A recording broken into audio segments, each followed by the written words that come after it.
It's time for Screen Junkies Movie Fights. What's up, Internet? It's Movie Fights. Thank guys for turning in. We're off to a good start. Thank you guys for tuning in. Men. Thank the men for tuning in. Ladies, welcome to the show. Hi, I'm your host, Joe Starr. We're doing sort of a fun in the family, all blind fight questions this week. You guys may or not have seen on the internet, Defy Media shut down. We're no longer associated with Defy Media, so that doesn't necessarily affect us, but we do still sublease our space and some of our equipment from Defy Media, which now no longer exists. And so we don't know how long they might pull us out in the middle of this show. We don't know.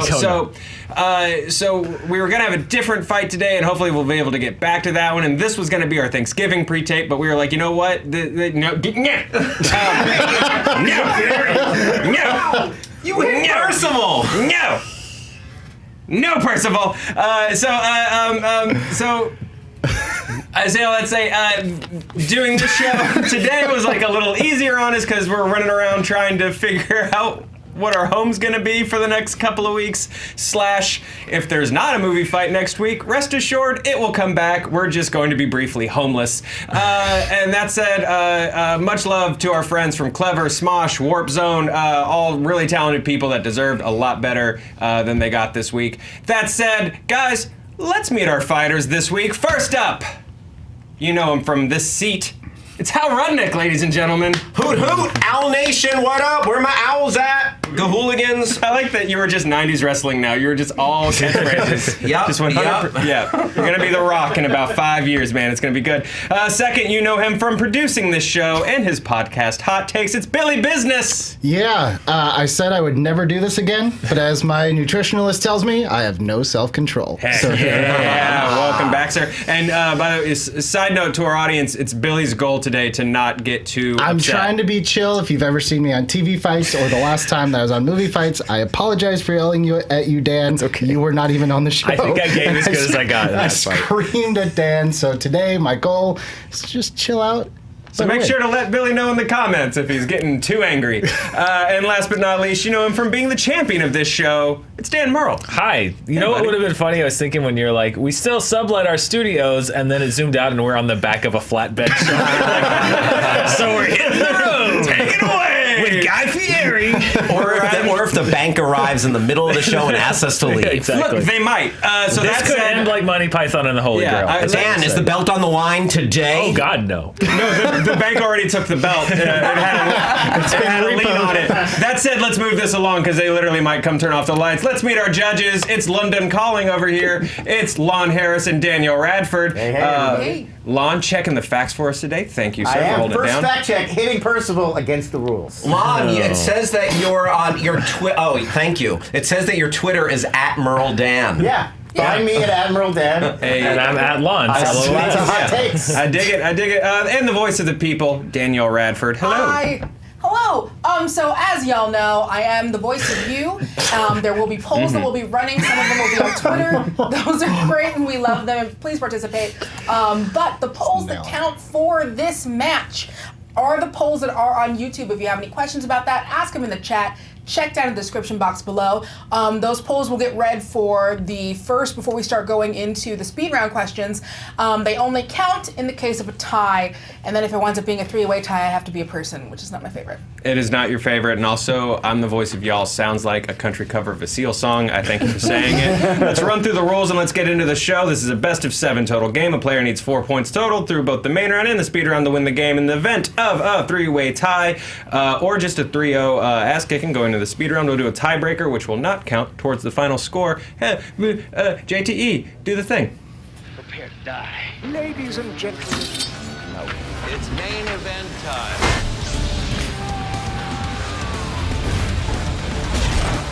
Finish him! Yes! Oh, JTE, best doing the thing in the business. Now, once again, guys, these are all blind fights. These guys don't know what questions they're about to get hit with. This is going to be a fun show. So let's get right into it. Question number 1. What movie will win Best Picture in 2018, in the 2018 Oscars? What movie will win Best Picture? Hal, let's start with you, buddy. It's a great question for this blind fight. What movie will win Best Picture in the 2018 Oscars? There's a lot of great films released this year, and there's some films that aren't great that won't even be considered. You know what? They'll just fall by the wayside. But I think at the end of the day, the Academy, they want to generate interest, popularity. They want it to be a love fest. They want to dial up those ratings that have been falling consistently. Last year, they hit record lows. So I'm not saying I agree with it, but it's going to be A Star is Born. Damn it! Star is Born. Okay, Billy. Well, Hal, I think that's a terrible choice. One that I definitely, it's a bold one that I don't think will pay off for you. I would have to say, given that that's off the table now, there's one thing that the Academy really likes, and that's movies by Damien Chazelle. And I'm going to say, even though it wasn't maybe the financial success, I think that First Man will walk away with the Oscar this year. It's got the technical merits. It's got slow, brooding pacing that old Academy voters love. It's got a follow-up to a movie that didn't win when it thought it won, La La Land. So it's kind of, he's owed one. He's owed one for the embarrassment. I think it's going to be a make good, and I think it's going to be First Man. Okay, Dan Murrell. I think that Best Picture in an ideal world is about rewarding the best film of the year. It's very tough. It's very subjective to figure out what is going to be the best picture, what to name the best picture. Like, how do you even choose that? Luckily, the Academy doesn't have to do that because it's usually won by whoever spends the most money to get their film that award. And that's why I'm going with a movie I haven't seen yet and nobody's seen yet outside of people that went to the festivals. It's called Roma. And Netflix has it, and I can't speak to the technical merits of the film, but Netflix has it, and Netflix has the most money. Netflix will throw money behind any cause, any show, anything in the world, so I think that they are going to put the most money behind their movie, and I think that Roma will win Best Picture. Bold choice, Dan Murrell. Fight it out, gentlemen. Well, I'll tell you why it won't be Roma, because the Academy is not going to give the biggest award to a movie that people can stay home and see. It's going to be theatrically released, but a Netflix film is not going to take that award because the Academy wants to do the exact opposite, get people out to the theaters. Why would they give the crowning achievement to Roma, even if it is one of the best movies of the year? Why would they award that with Best Picture? Because how Academy Award voters themselves don't go watch movies. They watch every movie at home. So they're going to watch this movie more than any of the other screeners because they don't even have to go to the mailbox and get the thing out. It's literally going to be on their Netflix. Right, but they'll and it's going to be the one that's in their mind. They will be aware. May I just say, and I'm not trying to be a D-bag here, Sure. I am part of the Producers Guild. I got my Netflix screeners already because strangely they send discs. Roma was not one of them. They sent Kindergarten Teacher. They sent Roxanne. They have no faith in Roma, clearly. And even if Roma's great, which it very well could be, so was Mudbound. I do think that there's this stigma that Netflix equals poo-poo, and things like the Cloverfield things like Mowgli, which up until yesterday was not even going to have a limited theatrical release. There's just a stigma that you put your poopy movies on Netflix because they're not good enough for a theater. That's what they used to say about HBO. HBO was all HBO's late never night won porn. a Best Picture for But HBO, the Emmys disrespected HBO No, for Cinemax years. was late night porn. You are incorrect, sir. Skinemax, Showtime, that ushered me through my adolescence. But I just cannot believe that they would reward something that causes people to stay home because they want to do the opposite. They want these big campaigns. That's why they've expanded to more than to 10 films or what have you. They did that because they would the gravy train is going to stop rolling through town if they didn't start putting more popular movies in there. there. Gentlemen, I'd love to hear about the Yes. movies that you Now, picked. Hal, let me say something about A Star Is Born. If the question was what will win Best Performance, I don't think you could touch Bradley Cooper. But if it was Best Song, you got it. But Best Picture, the movies, it's one of my favorites, but it's not the best movie. It's a great performance that it holds The up the rest question of the isn't movie. what is best movie. The question is what will win. And if there's one thing that's true, Hollywood likes to S its own D. Okay? And you got Bradley Cooper handed down the But gauntlet this is from an Clint old, this is an Eastwood. old, tired D that has been S'd throughout the years. I think we are tired of S and the D of A Star Is B. I think we've seen it. I think we've seen it done better with Judy Garland. Now, First Man, oh my God, the pinnacle of the American way. It's the one time we, as people, were like, we can do something that is bigger than ourselves. We saw it on the big screen. Everything, the cinematography, you could print out any frame of that movie and it is gorgeous. It's so stuffy and stiff that the voters are gonna be like, I don't know if I like this, but I know this is what great cinema is, But it's and I'm going not to a vote for winner, it. Billy, and It they're not. is a winner. It was not a box office success. It was the wrong kind of not a box office success, because it made too much money to be a little indie movie that the voters think they're going to be trendy if they vote for, and it didn't make enough money for it to be popular enough for people to say, like, people are going to like me if I nominate this. We keep applying the Academy Award standards as if they actually care about which movies are the best. It couldn't be further from the truth. They just want to look good, and that's why I don't think A Star Is Born is going to win Best Picture, because it doesn't make a good story. Now, Lady Gaga and Bradley Cooper are going to give great acceptance speeches, and those are the Oscars that they're going to give that movie. I But concur. Roma is in black and white. It looks artsy. It's directed by an Oscar winner. It's something that nobody will really have seen. It's the perfect Best Picture winner. That's the screener that they're gonna be like, we'll skip it. Where's My Star Is Born? They don't want to risk picking one that no one's ever heard of. They're gonna go with one of the Billy, ones. have you seen who's been winning the Oscars the last 5 years? I synced it. I've watched every year. Let me hit both those points. Hollywood loves remaking, redoing. A Star Is Born is the best Yeah, but version of the story. how many remakes win Best Picture? I don't have time to go back and look it all up, but You're ill prepared for this fight, Hal.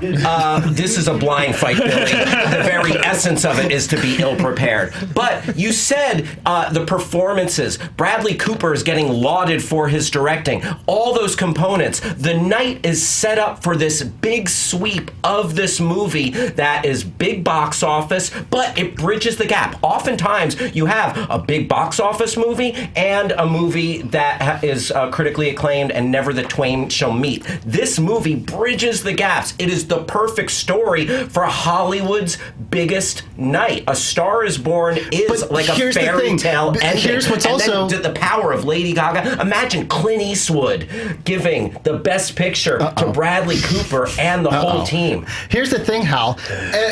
I think A Star Is Born is going to be one of those movies where we roll into Oscar season and everyone has their money on it, but then the tide turns because people are kind of sick of it by that point. We see it Yes. every year where there's a front runner that goes in and everyone's like, that's the one that's going to sweep. And then it's like, what a shocking surprise. They didn't walk away with anything. That's what A Star Is First Born is going Man to be came this out year. at about the same time. But remember, and First Man is gonna- critically divisive. Remember It is La La not Land? critically Hal, divisive. remember how everyone said La La Land was going to I sweep, was remember. going to win I was Best there. Picture, I was and there. everyone got bored. That's what that's going to be with A Star Is Born. I agree with Billy. Everyone's going to go into Oscar and be like, A Star Is Born, A Star Is Born, A Star Is Born, and the Academy's like, well, we want to look smart. We're going to give it to something And nothing else. is smarter and in than the comes first Roma. man in space. Yeah. There's science, Yeah. there's These are math your- in that movie, there's complex algorithms and things and chalkboards and NASA. And People that's love why NASA. the technical guilds are going to love it, and everybody else is going to No, go, sir, it is a story of our history. Hal, give us your Everything final here is- thoughts, please. And then Billy, you can roll that monologue into yours. Okay. Billy, you've given me a lot of nuts and bolts about First Man, but you haven't really told me why it would win. And in fact, First Man is disappointingly underwhelming. They're not going to give it to that. I mean, it would be nice, be a nice story for Damien Chazelle, but he will not see Oscar Gold or a fake out of Oscar Gold. Roma it's way too small, and it's on Netflix. They do not want to encourage people to stay home. This ceremony is it's a love letter to the motion picture industry. And A Star is Born, imagine all of the sequences they could show of A Star is Born throughout the years, and then top it all off, the cherry on the sundae, when this version takes it and they can break their arms patting themselves on the back, and it is a rah-rah night for Hollywood, which is what they want, because last year the ratings were crap. Billy. All right. So I think with A Star is Born, you got the performances, but you don't have ultimately a great movie. And I think you have the hype for that movie that's going to work against it.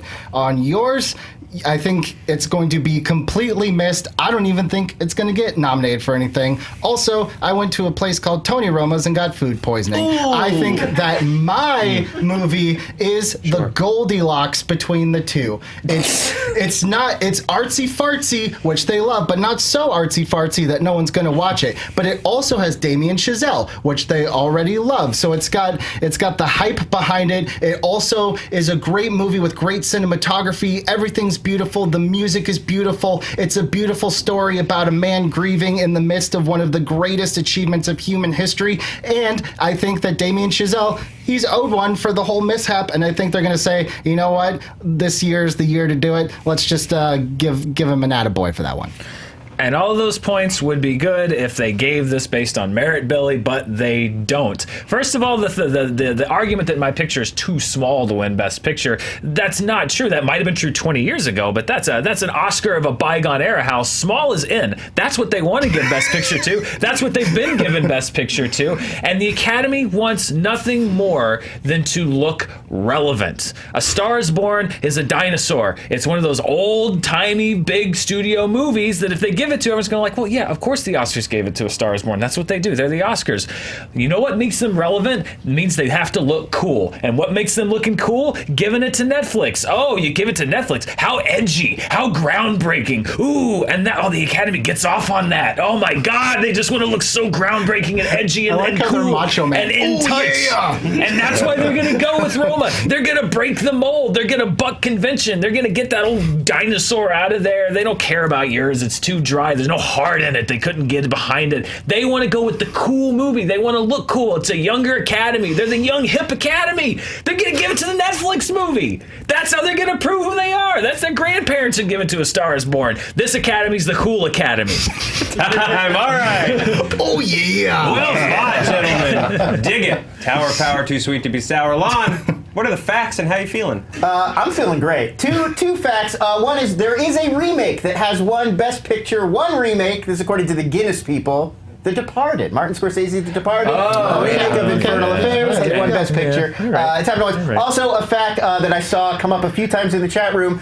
the moon landing fake.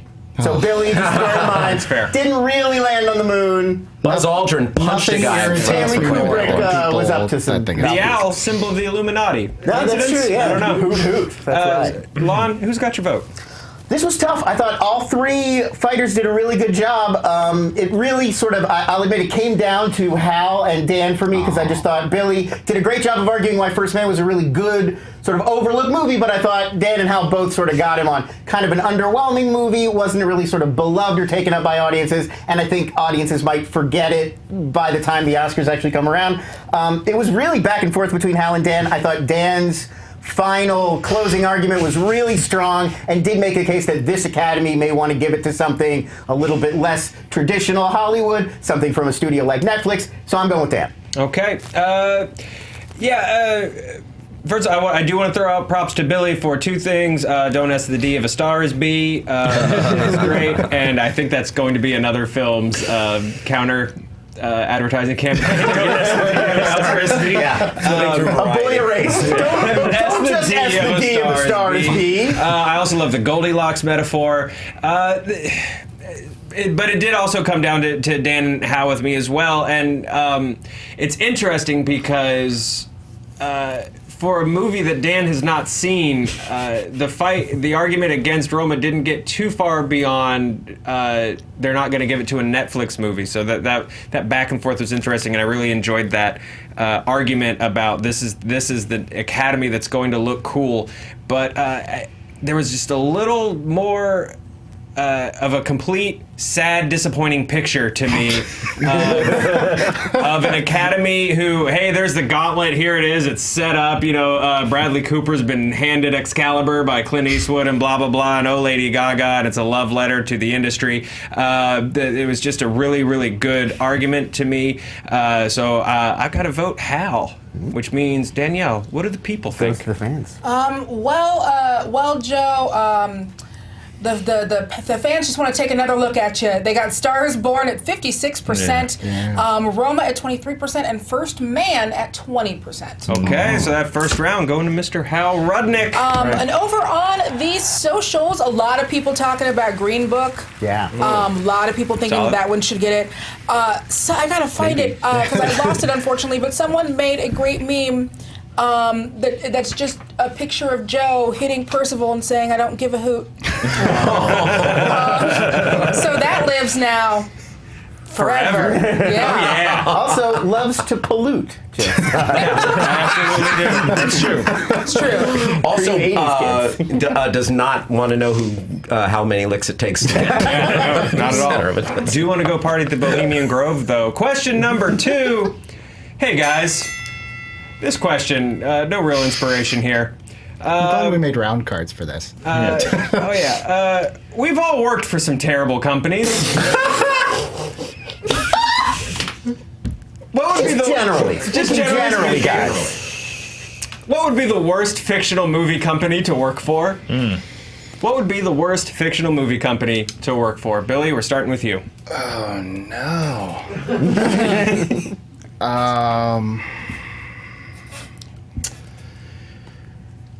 I'm going to say, I don't know if this counts. Does the Empire count?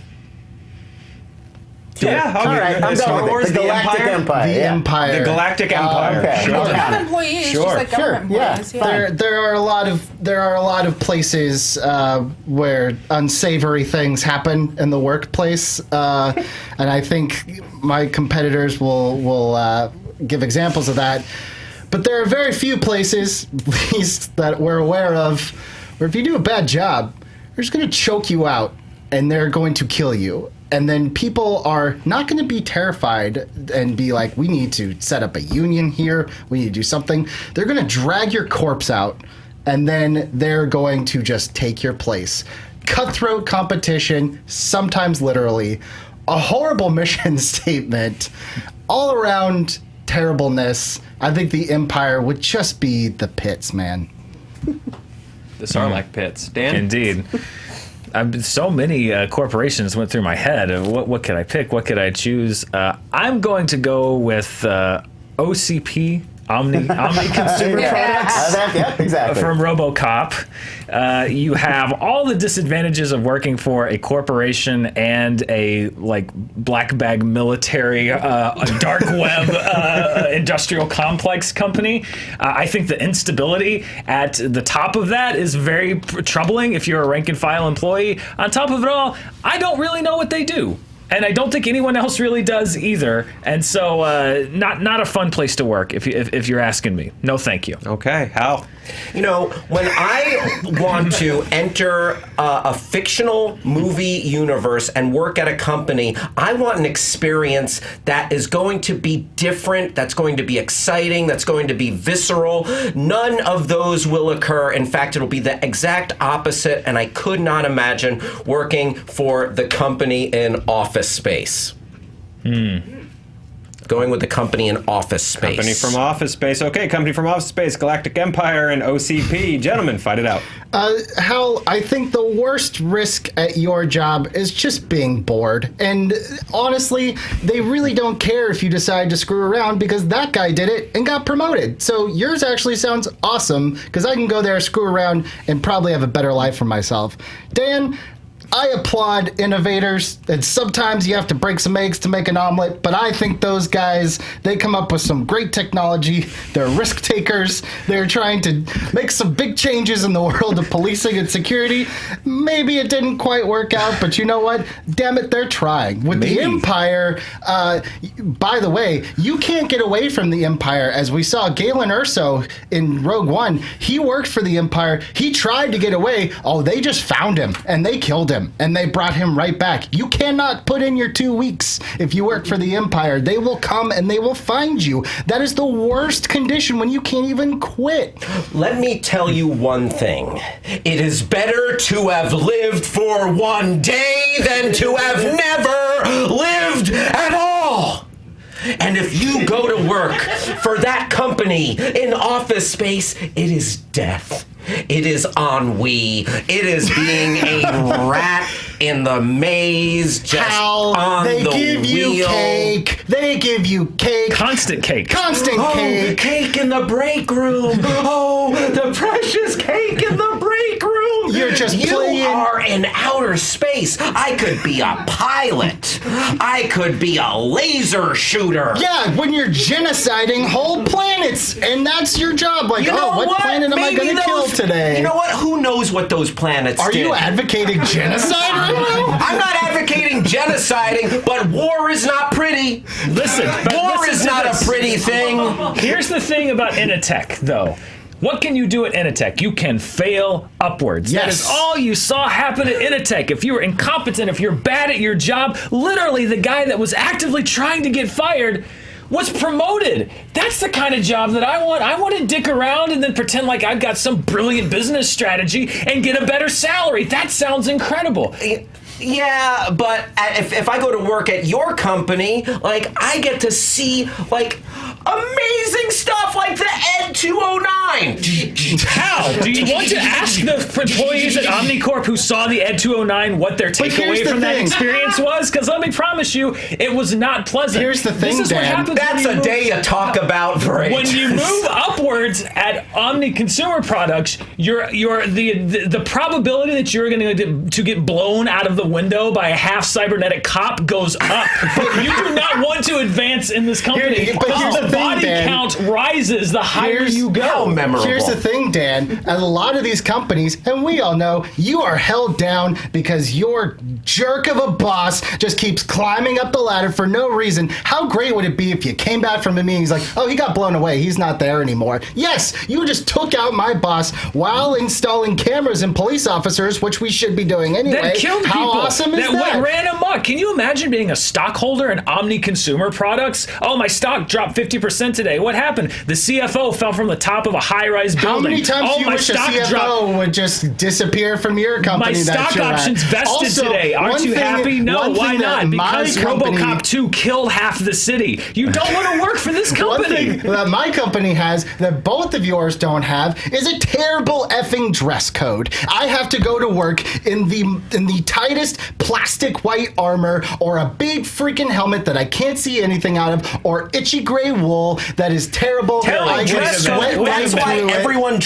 wants to dress up like that for Comic-Con and And Halloween. then, Billy, you do know how you they know- smell? Do you know how bad the break room's gonna smell with all of those freaking people in those hot costumes? It's awful. Do you know how badly I want to wear a cape to work? That's a you thing. I If I can't get high argue up in that. the Empire, I can wear a cape to work. yes. Who gets That's to wear my a cape? uniform. You're not Darth Vader. You're not Krennic. You get no cape. There's lots of capes. You are Dan is Moff upwardly Tarkin. mobile. Dan is upwardly mobile. You He can wear a decides cape to at Initech and no one's going to notice. I will say that the only people who got choked out at the Empire were those who proved themselves incapable of doing their jobs properly. I am confident in my skills. I am confident that I can get the job done if what's asked of me. I think I would do Dan, okay in the failure Empire. to be not being able to fail at a job is why we have so many people making mistakes and afraid to admit to them. I wouldn't be able to learn on the job. I can't learn at the Empire because I might die if I make a mistake. That is not a place for me to grow in my professional career. you know, if you're that afraid, go talk to HR and they'll pull Darth Vader into. Oh, there's 100% Empire HR. That thing is all middle management. The Empire is 85% middle management, which is a wonderful place to build a nest egg and a career, probably a pension somewhere. And then they send you to freaking Yavin or someplace where you're never going to get out of there. Here's what I have to say. Your job is probably most ideal because you can go to your work, goof around, and get rewarded for it. There's also cake and flashy staplers. I see almost no downside here. Dan, I think that the police have a tough job to do, and in this day and age, you have to be resourceful, and you're gonna make some mistakes, but sometimes a RoboCop pans out, and RoboCop turned out to be the hero in the end of the movie anyway, so I qualify that as a win. My job, you cannot fail. You can't quit because they'll find you. Terrible dress code, no benefits, probably no pension. I don't know. Lon, can you fact check if stormtroopers get pension? And you, by the way, at any moment, you could have a terrorist cell of rebels who are just going to blow you up. You're like, man, I'm just an accountant for the Empire. Don't blow up the ship I'm on. I didn't do anything wrong. There's always a risk factor for being in the Empire that you have to assume. Dan. There's risk factor in almost every job. Plus, the Empire offers travel. You can see the stars, many parts of the galaxy. And like I said, yes, there are some parts of the Empire that have had some run-ins with the rebels, but you're not seeing the vast majority of the workers for the Empire. They're just people scraping out a living in some planet on the Outer Rim, and then they heard that the Empire was done, and they're like, okay, whatever, I'm just going to be a farmer now. It's fine. You're really making it out to be worse than it is. Hal, your job, again, Initech offers nothing but rewards for the least possible amount of work that you can do. I can't think of a better setup than that.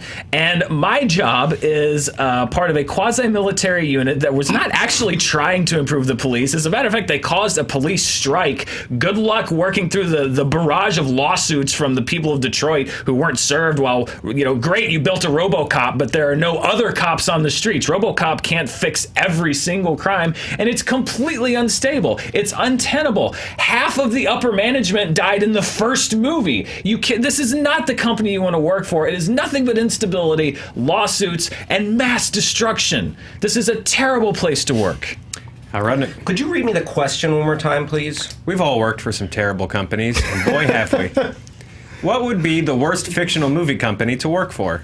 Okay, so when desire dies, what is left? This company would neuter or spay, if you're a lady animal, your desire, your will to live. Your company, Dan, they are rich MFers, and they are building the future. There's a lot of fun crap to be around, and like, plus, like, there's cocaine parties and stuff, and like, you probably get to meet the guy who says, "I'd buy that for $1." Billy, and it's turning Detroit around. What a noble cause. What a noble cause. Billy, I can't wait. You get to fire blasters. You get to travel. I think Dan made a lot of good points about why it could be awesome to work for the Empire. And your point about the dress code, moot. They got a great dress code in the Empire. Who doesn't want to dress like a frickin' stormtrooper? Wear those slick ass boots. Those slick ass. Like, it's hard to be a plus size stormtrooper, Hal. They don't make them for bigger dudes. They do, trust me. I've seen them. Have you ever been to Comic-Con? Yeah, your companies both offer excitement. I want to venture into those fictional worlds. This one, kill me now with Office Space. All right, time. Oh, gentlemen, excellent fight. First, let's go to Lon with facts. All right.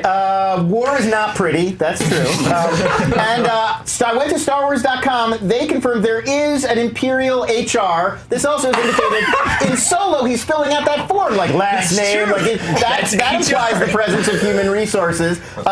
Really need you to stick to Wikipedia, buddy, but cool, thank you. Thank you.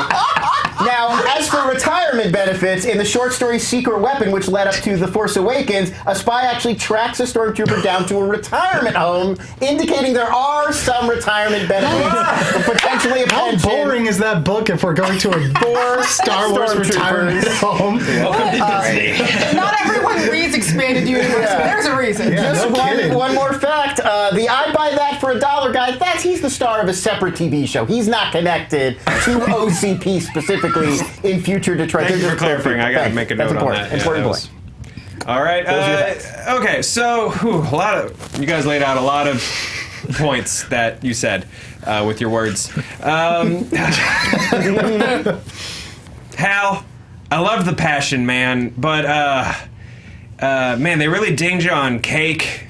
Damn it. And just the general ability to fail upwards. Just all the marks of a very terrible company when you're able to do something like fail upwards. Just the pits, but not the worst. Not the worst. Man, so this came down to Billy and Dan for me. You really fought back well, Dan, with the point about that they didn't, in fact, improve the city. The company actually wasn't doing its job. They got in the police way. They caused a police strike. I thought that was a really great ding against that argument. But then there's also something about the Empire not allowing you to put in 2 weeks. Like, you literally can't quit that job. But, that got dinged by a little bit with, capes are pretty cool. And whatever I say at the end of the day, Dan got my point when he said there were plus-size stormtroopers. So, well fought, but I got to give this point to Dan. Lon, where are you voting? I kind of disagree. I mean, I thought everybody made, sort of some good points that I agreed with. I agree that Hal, it's a little bit too much like a normal company. We had these sort of very big, impressive, dangerous, crazy companies to work for. But I actually thought ultimately Dan made a great case for why OCP is a terrible company and their mission isn't going to succeed. But I thought Billy made the stronger case for why it would be worse to work specifically at the Empire. So I'm going Billy. Okay. I always liked you, Lon. We're tied up. See you on the bottom floor. Got a date with Ed 209. I'm going to have a very aggressive pee next to Dan in the bathroom next time. Danielle, that means we've got to go to our own galactic stormtroopers to figure out who's breaking this tie. Well, at 57%, we have the Empire, Star Wars. Okay. At 31%, we've got OCP. And at 10%, we've got The Office from Office Space. By the way, Dan, that was a fantastic choice. I had nothing. Very solid. I had nothing. but ultimately meaninless. And we did have some Won my really good respect. answers Yeah. on Twitter as well. At Studio Executive, spelled exactly the way it sounds, but no E at the end, said Willy Wonka's Chocolate Factory. No benefits, hazardous work conditions, and your job is outsourced by small orange people at the drop of a hat. It's very dangerous. Very that solid. chocolate. Yeah, Very dangerous. Chocolate Some other good dangerous. ones, You're an a-hole. Whalen Core, Umbrella. Been through this on workout. the show before. InGen, that was one I saw come up a bunch. Into the InGen, Jurassic yeah. Park Company. InGen You can get would be in rough. pretty Sure, easily. Get some nice Who payouts. wouldn't want to see a dinosaur? A feel little like- up close, maybe, but I feel like it would be bad to work for the company. Just from Alien. I was thinking Wayland Yutani. Yeah. Yeah, maybe. Yeah. Oh. Bad place to work. Yeah. I'm killing this banter right now. Anyway, Killing it. Billy wins the round. That means Hal and Billy, you've got a point apiece. Dan Murrell, coming up from behind. I got faith in you, sir. That's why you're the champ. Question number 3 is a double blind fight. You never get to find out what the Double blind. questions are. Best as possible. There's no question. Just speak.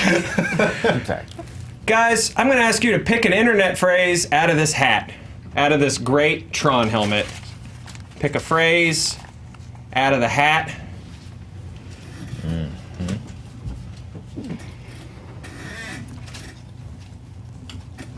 Is that just one? That's just one, I believe. I don't know what this means. Now I'm going to ask you to read your phrases. Dan, we'll start with you since we're starting with our third chair here. I don't know what this means either. I'm just gonna give it the inflection that I hear in my head, which is, "Bitch, I might be." I don't know what that means either. I don't know what that means. Okay. Yeah. Well, I don't know. Do we want to? Are we allowing? Can we check in with our judges for If we definitions? want to Is that define the fair? terms, I think that's fine. Yeah, that's great. Okay. Danielle. Lon, ask me a question. Danielle, are you going to be on Movie Fights next week? Bitch, I might be. There you go. Oh, okay. There we go. RUDNICK, read your phrase. That's a phrase. That's just being rude. Yeah, no, that's just discourtesy. Aggressive. Yeah. Okay. It was Gucci Mane was asked. What was it? What was the question? Or the origin? I believe that it was while he was in court. Yes, the judge asked him if he was guilty, and he said, "Bitch, I might be." So there you go. You know, Gucci Mane, he's an actor from Spring Breakers, among other things. Oh, well. Okay. Yeah. I don't think among other things. My phrase is squad goals. There you go. Okay. And Billy? Mine's another one. I don't know what this means. This slaps. I don't know what that means either. Yeah. Ryan apparently in the back knows what it means. Is this just to make us all look and feel ancient? Is that what this round is about? Lon, tell me about a song that you like. Oh, wow, Bohemian Rhapsody really slaps. Oh, this slaps. Okay. Yeah. All right, gentlemen. Starting with Dan. Ryan agrees that Bohemian Rhapsody really slaps. It slaps. Starting with Dan. That is a fact. Please pitch the movie adaptation of that phrase. Please pitch the movie adaptation. You can give me the director, you can give me the lead, the cast, the story. Wow me. Pitch the movie adaptation of Bitch I Might Be. Dan? Okay.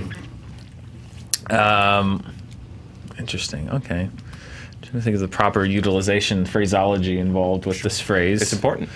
I'm seeing this as a comedy. I'm seeing this as a comedy vehicle for Billy Eichner. Long since due for, I think, a feature-length comedy vehicle. And I think this is a movie called The Coy Detective. It's a crime drama. It is an opportunity for him to portray a crime fighter who is working under the guise of, like a PI. And his answer to, like, what are you, some kind of cop or something, is, bitch, I might be. I see it as a great opportunity to, we need some classic comedies these days. We haven't had a good 4-quadrant comedy in a while, and I see this being a big hit.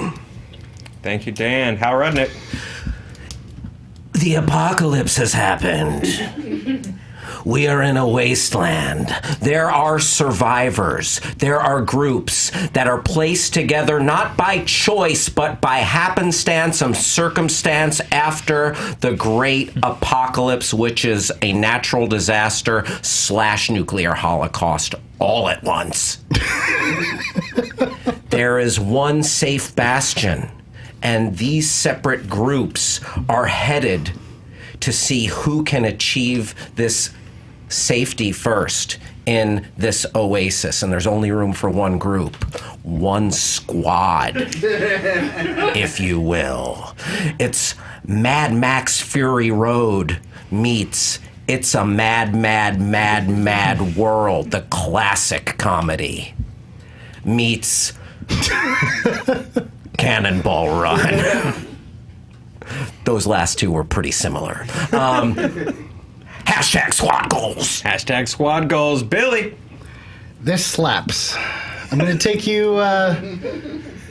Back to the magical year of 1992, or maybe it was 3 or 4, somewhere in that time period.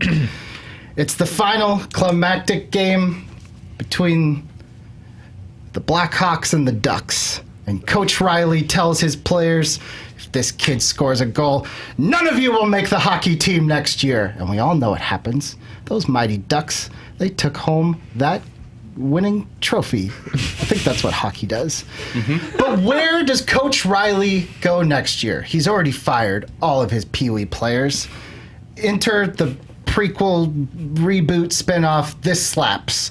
Coach Riley has to get a whole new team of hockey players, but also he has to learn, because Coach Riley, I think, is one of the most despicable characters in all of film. That's right, all of film. And I think not only does he have to learn that winning isn't everything, but he has to put together a team that he can win, finally, the Pee Wee Championships fair and square, so he can go back to Gordon Bombay and say, you taught me, and you know what? This team right here that I'm looking at, none of you cheated. None of you did the wrong thing. You did this with heart, and you know what? I think that slaps. Gentlemen, fight it up.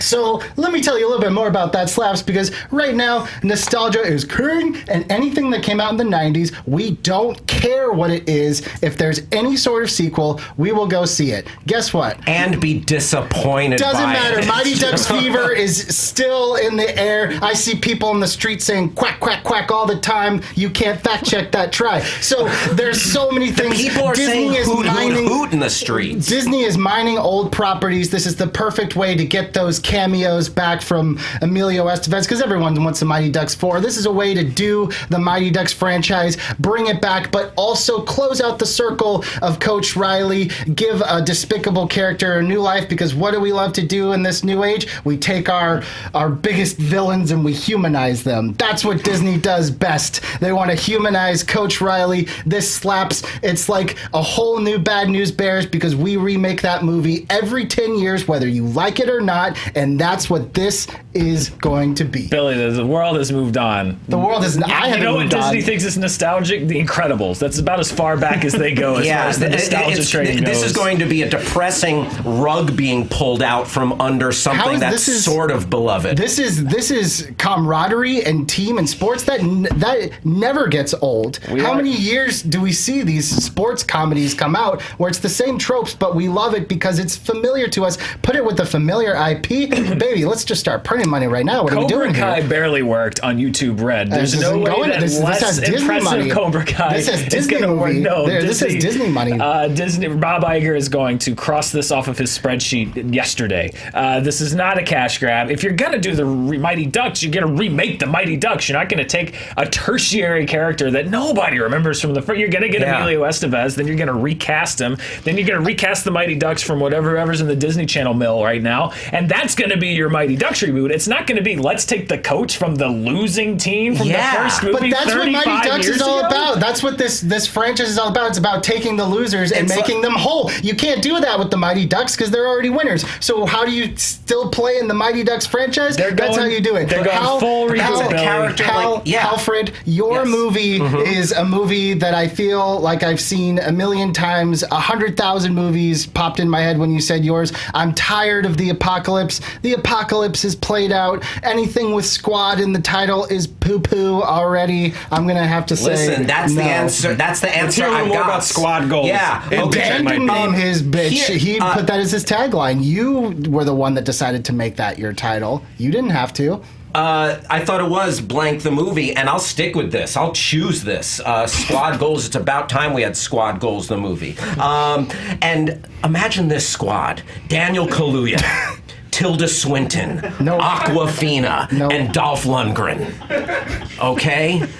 They are racing towards this mythical oasis that is in the desert. Will they achieve safety? How they're racing towards the bargain bin. No one is going to go see this movie. Especially now when it's associated with a phrase that most people in their minds tie to a misspelled tattoo done by Margot Robbie 2 years ago. Squad goals died with Suicide Squad. That has long been people are hashtagging squad goals all the time. I'm gonna hashtag squad goals. The people that are going to My mom has never used a hashtag. Dan, let's hear a little more about not the know what a detective. hashtag is. Bitch, I might be.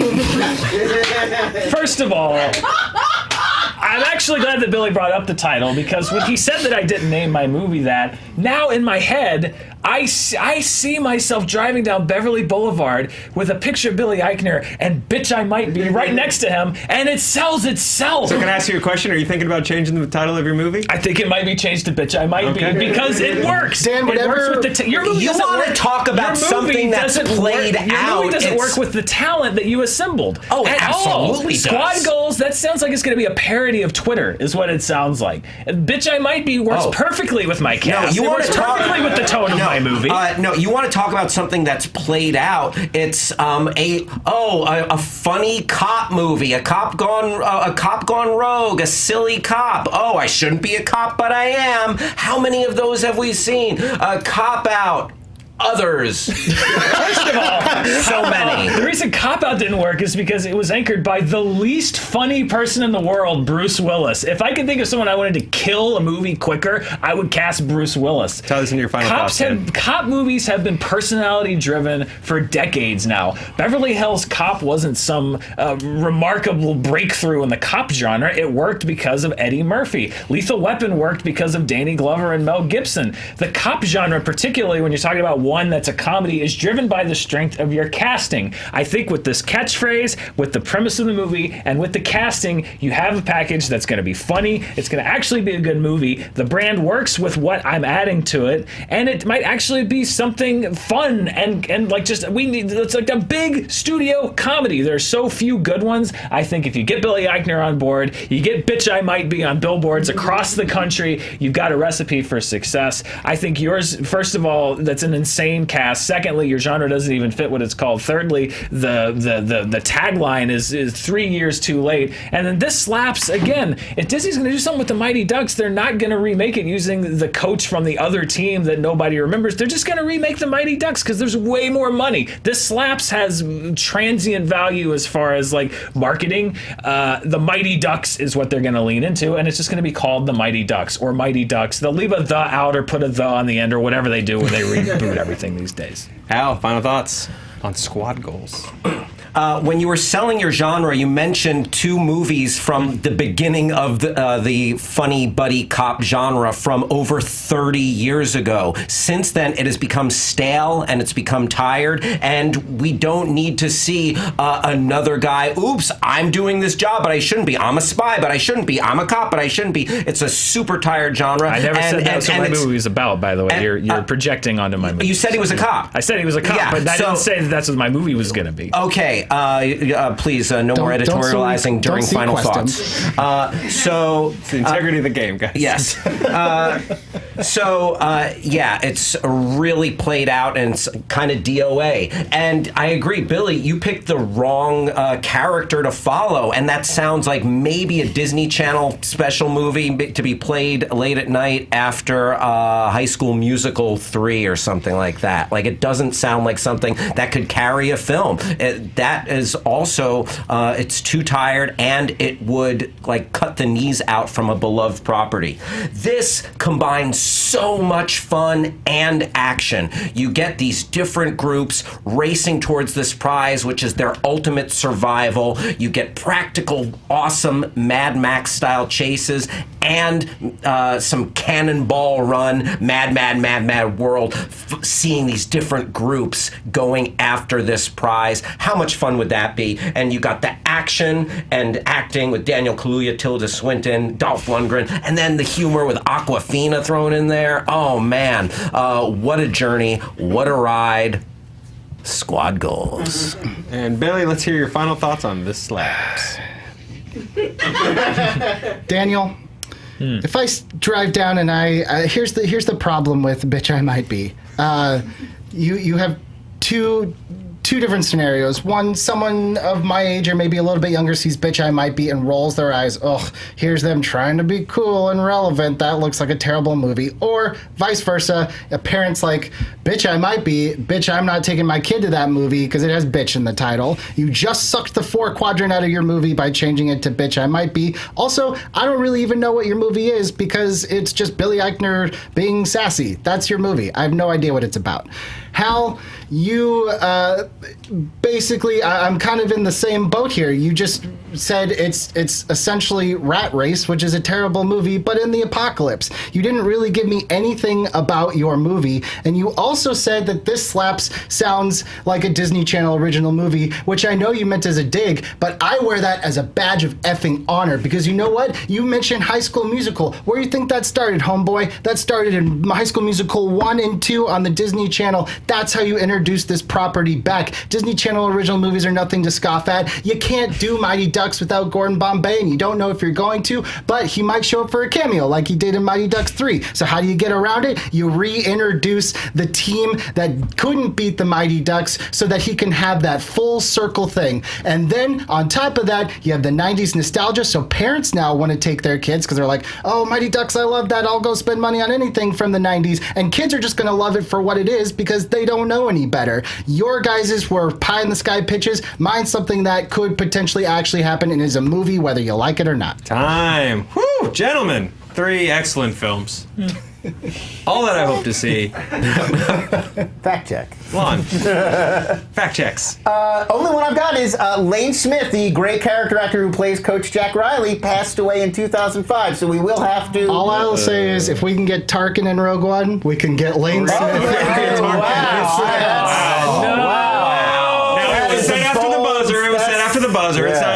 Nobody forced him to make that statement. I'm saying there's ways around it.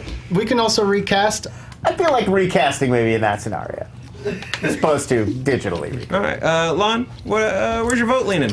You know, I mean, I thought every pitch was interesting, but the whole time I was pretty much behind just one of them, and I did not waver. I feel like Bitch I Might Be was the movie to beat out of these 3. Cop drama, Billy Eichner, that title. I wanted to see that movie, and as hard as they tried, Billy and Hal could not sway me.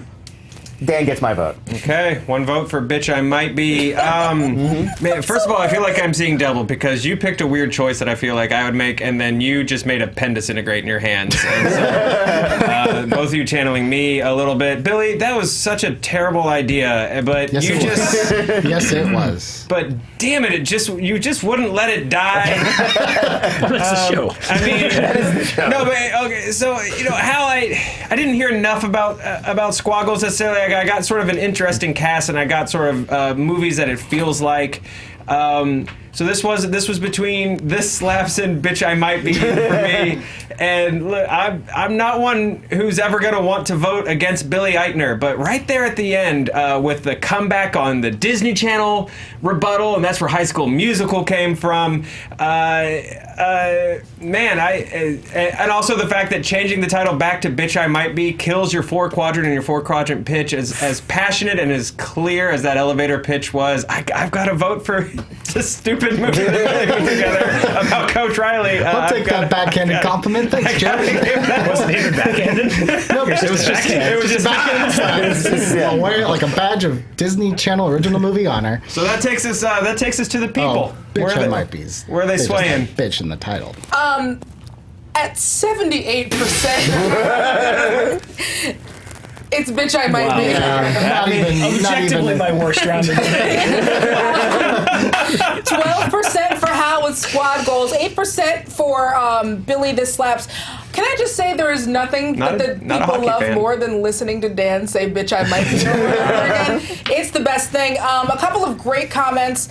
There were so many, but at GIT_SHIDDY, yeah, I know what you're doing, and I rise above. Said Movie Fights Live, Blind Flights Round 3, brought to you by Urban Dictionary. And Benji Bildeman wrote, Squad Goals has the movie poster right here, which is a movie, you got to go over to his Twitter.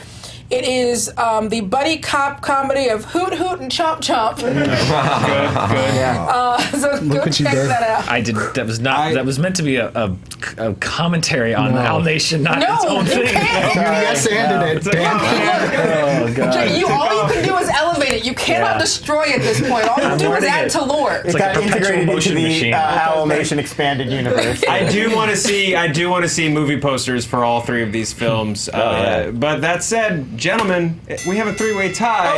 Oh. Let's get our tiebreaker on. Oh boy. Hey, sick ass Star Wars news, you guys. There's going to be a Disney streaming Star Wars show about Cassian Andor. He's been in this fight since he was 6 years old. Yeah.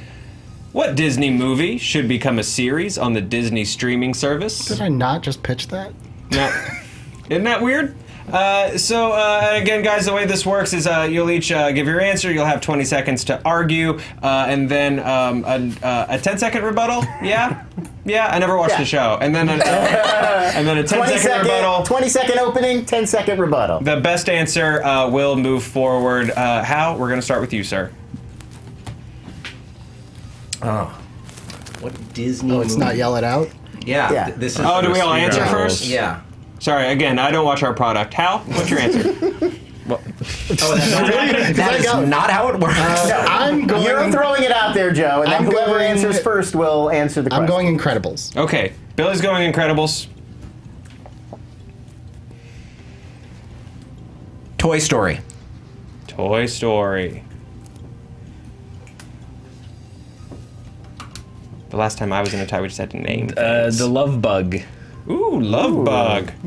Okay, so we've got Incredibles, Toy Story, and Love Bug. Billy, you answered first, because that's how the game works, and it's a game that I've watched before. There you go. You're answering first. Billy, 20 seconds.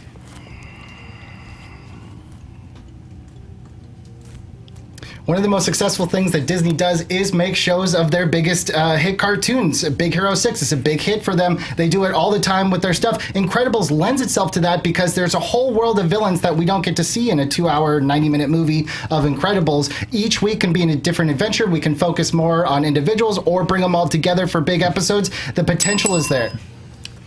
Hal, Toy Story.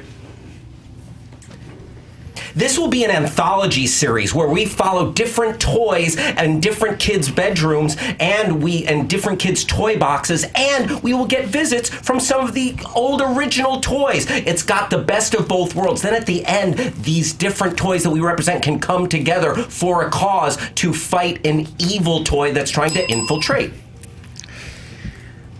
I think Herbie the Love Bug would work on Disney Plus, which is what they're calling it. Don't do it, trust me. Is that Herbie is a character, but really it can be any kind of adventure. Week to week, Herbie can take the people that are inside. You don't just have these characters; you have the people inside Herbie going from place to place. You don't have a set format, which means it's not going to get stale. You can have chases, you can have action, you can. 10 seconds, Billy, when you're ready. Hala doesn't work in short chunks. They've tried it with Buzz Lightyear Star Command. That's bad. The shorts are not as charming as they think they are. Dan, if you think they know anything less than the Blackhawks, it's going to be Herbie the Love Bug. Nobody knows what that is. Nobody cares. Nobody...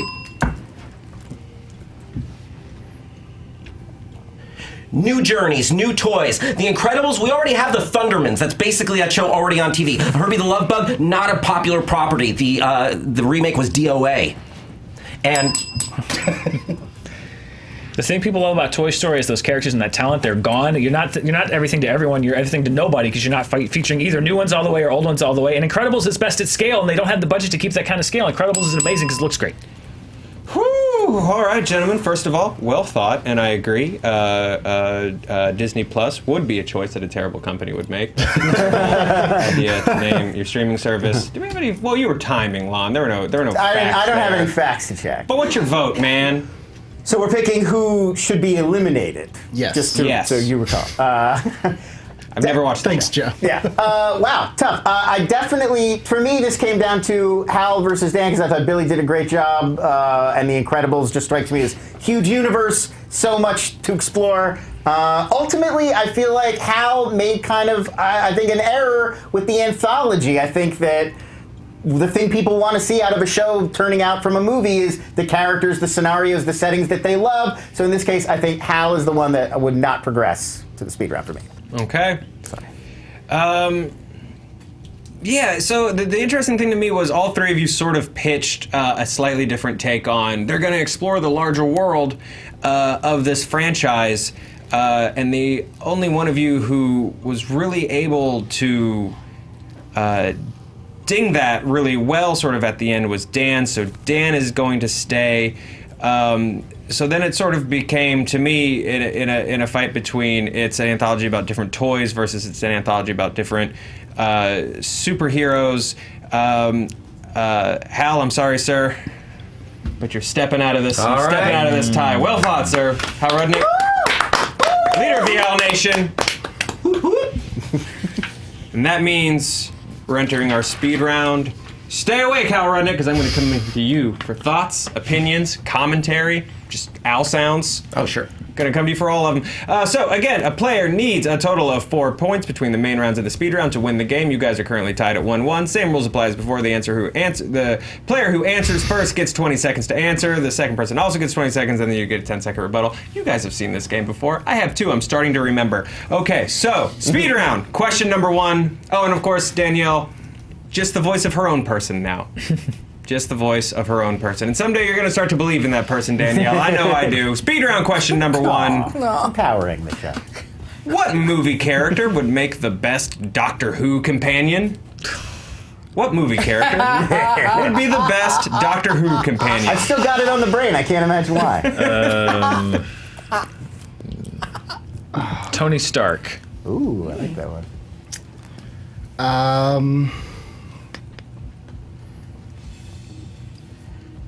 This is hard. I don't know Doctor Who. Just think time travel, buddy. I will say Ted from Bill and Ted. Literally a time travel, buddy. All right. What'd you say? I said literally a time travel. Yeah. Yeah. 20 seconds on Tony Stark, Dan, when you're ready. I feel like as beloved as Doctor Who is, even its biggest fans would admit that the show can go up its own butthole a little bit too much. And I think that if you have a character like Tony Stark as a companion, that he can sort of take it a little less seriously and comment on how ridiculous some of that stuff is, and that would be welcome. It would also draw in a bigger audience. Plus, who doesn't want to see Tony Stark and the Doctor teaming up to fix the TARDIS, roll up their sleeves, doing doodads and gizmos under there?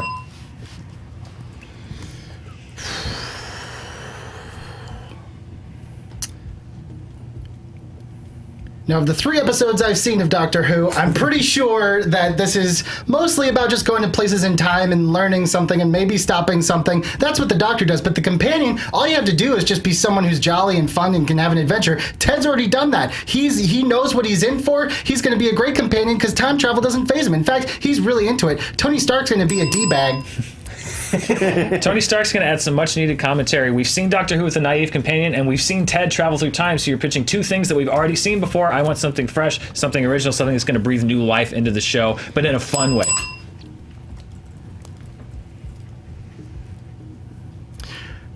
Tony Stark has already proved that he doesn't work well with doctors and that he's going to just go off and do his own thing. You also don't need a tech guy because the little wand thingy, the wrench, fixes everything. Whereas my companion is just along for the ride. That's what you want. Well fought, gentlemen. I like that one a lot. But I got to give this one. I thought the angle on why Tony Stark would be a good companion to the Doctor was a really, actually, solid argument for why it should be for such a sort of silly throwaway question. My vote goes to Dan. Lon? Yeah, as great an argument as Tony Stark doesn't work well with doctors was.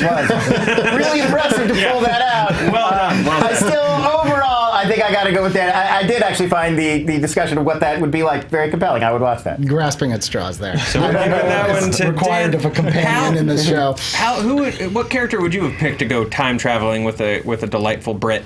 Tiffany Haddish from Girls Trip. Yeah. Solid. Yeah, you know what? Yeah, Yeah. I'd watch her just like Well, be on energy. Daleks. Yeah, that would make the show more watchable for me. True. Okay, so we are. Dan is up No by one one. wins Billy, McLovin. Billy's got one. Still, anyone's game. McLovin, guys. Let's get to our second question. Speed round question number 2. Who's the best movie dog? Who's the best movie dog? Shadow, Homeward Bound.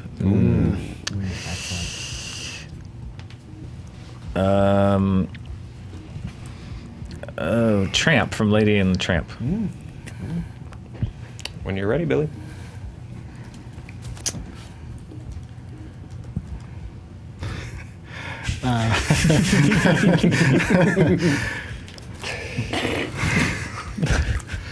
When I'm thinking about a great movie dog, there's 2 things that I want. The cute factor and the wisdom. I want a dog that's quite literally been around the block, but he also is the glue of that family, that animal family. He keeps them together. He is the heart and soul of that movie. He's the one that gets them to the promised land. He takes them all around Montana, wherever the hell they are. He gets the job done.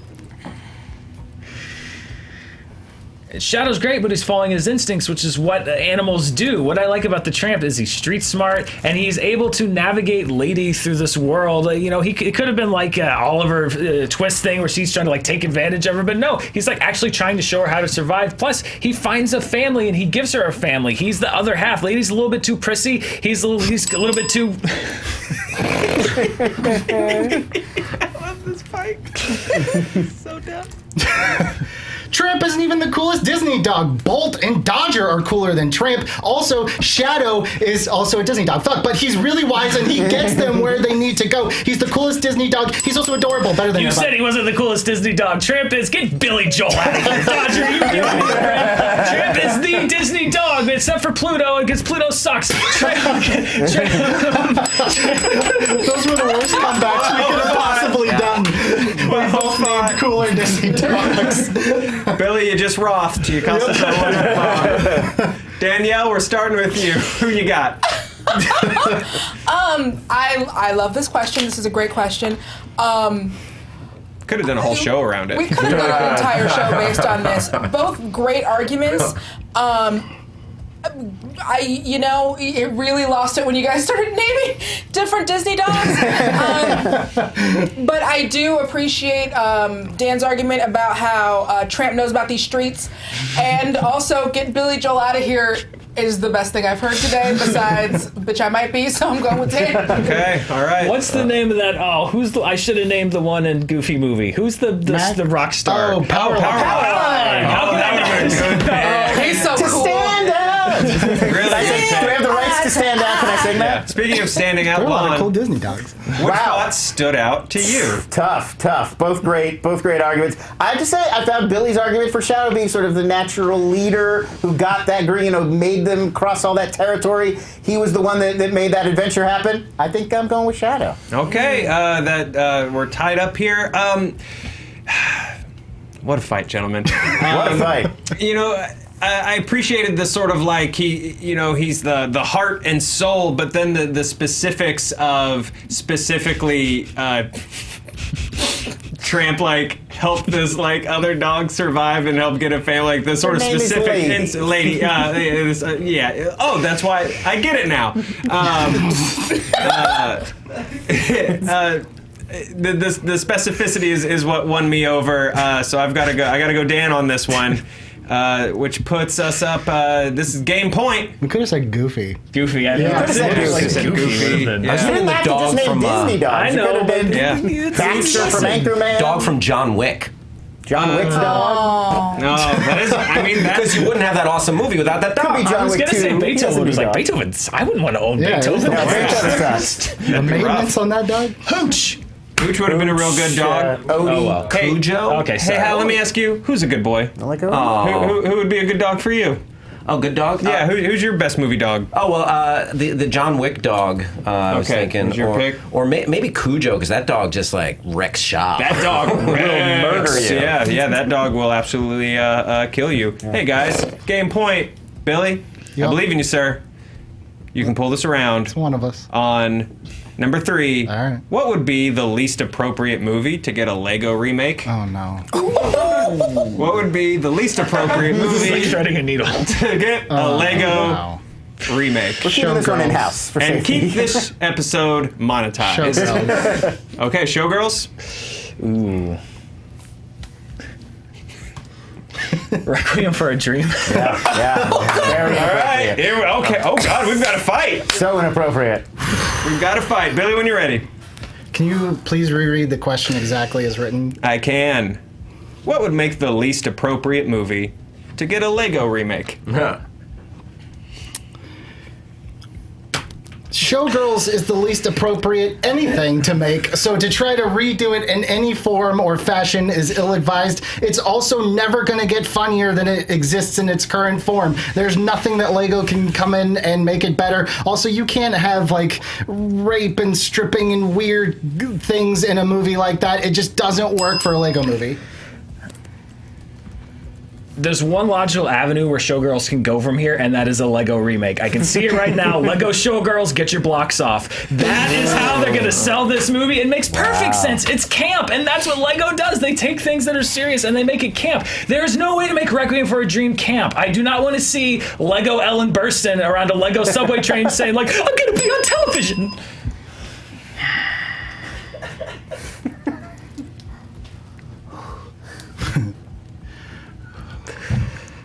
Look, Requiem for a Dream is a movie that kids eventually need to see because you need to tell them about the dangers of drugs. Why not give it to them in a more digestible way, which is the Lego movie? But Showgirls is already camp. Can't go camp from camp. Yeah, kids, you know those toys you play with? Why don't you shoot up like Lego Johnny? That's a great idea. Let's make it a drugs for kids. Showgirls would be hilarious as a Lego movie. I want to see that movie now.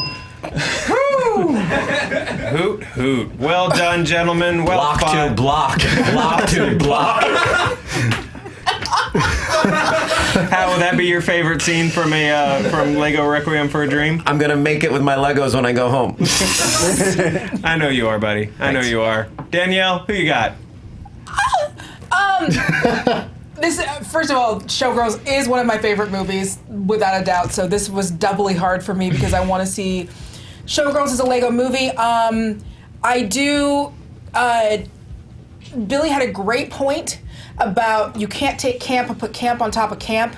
Showgirls is a really campy movie, so I thought that was I thought that was a great point. But yeah, you really just can't show people shoot up drugs in a Lego movie, so I gotta go with Dan. Okay, one vote for Dan.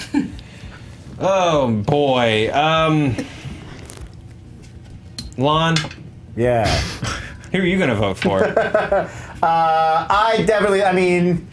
I think down the stretch, I think Dan made the best point, which is, yeah, Showgirls is already kind of campy and silly and funny. It would be campy and silly and funny to see it in Lego. Requiem for a Dream, so grim, so serious. I just can't see how that would work, so I'm going with Dan. Okay, Also, up. I have to say one last thing. If you guys have not seen the VH1 censored version of Showgirls, It's worth it. it's worth it. It's worth the investment. If you don't believe it could make a good Lego movie, then that's if you watch that, it will be. If you get one thing out of this video today, it's make sure you check out the VH1 censor cut Yeah, of, made it this of far. Showgirls. Stop watching this right now. Yeah. Dan, congratulations. Our own Nomi Harris. Well done. Well played. Gentlemen, thank you so much for fighting this weird fight. Hal Rudnick. Oh, Joe Starr, thank you for leading the way and being just a delight. Well, you are my light, sir. Fellas, super fun. I love just being able to be just like a bunch of goofy dipwads with you guys. That was great. This is squad goals, you guys. Hoot, Percival's in the house. Hashtag Owl Nation. And yeah, follow me at Hal Rudnick on all the Instagrams and Twitters, etc. Thanks, everybody. Billy Business. Yeah. Before I ever worked here, I listened to Movie Fights, the podcast. My two favorite fighters were Hal and Dan, so this was a privilege. Thank you very much. At Billy A. Patterson on Twitter and Hot Takes with Billy Biz. I think you two have been on it already, and you're coming up. I'm coming up. Yeah. Check it out. Sounds good. And thank you for your continuing quest to find us a home. Dan! Yes, we'd like to thank Billy for his efforts to help make sure that we are on the air next week. Also, why are you here right now? Yeah, I should not be here. If we're not, it's okay. We'll tell you what's going on. But We're not out of business. I stand by 70% of what I said today. Maybe. Thanks for watching. And really kind of to echo what Joe said, we really all start thinking of we don't work for Defy anymore, but we made a lot of friends at Defy, and not just that worked for Defy, that were part of Defy's network. I advise you to there are people that are on social media right now that are in the movie space that also are affected by this, so please you won't support. get stuck trying to find them. Yeah, exactly. Support because this is a really bad situation for a lot of people, and we're very lucky to be on this end of it. I'd love to just echo that real quick, because all the people with Clever and Smosh and just all the cool people behind the scenes, there was a lot of good folks that I got to meet and work with, so 100% wish all of them well. Hope they land on their feet, and yeah, bummer of a situation. Yeah, they will, though. Too much talent not to. London Calling. Hey. Thanks for being here. Thanks for having me, coming over to my desk and saying I have to be on the show today. Heck yeah. Also, sorry for forgetting to tell you had to be on the show today. No problem. I don't watch our product. It's all right. Danielle, any shout outs? The memes on this episode, God. Were they they're good? very good. They're very good. Just go to the Movie Fights Live. This one is a Blade Hashtags. 2 Pomeranian, I believe. Yeah, it's a Blade 2 Pomeranian. Had a lot of fun with Dan. A lot of fun with Dan. So yeah, just watch all the memes. As I've mentioned, I've got a podcast, I've got a Patreon. Those are places you can support me, but also throw my hat in. Find all the folks from Warp Zone and Smosh and from Clever, because they're all very, very talented. And if you can give them your money, find a way to do that.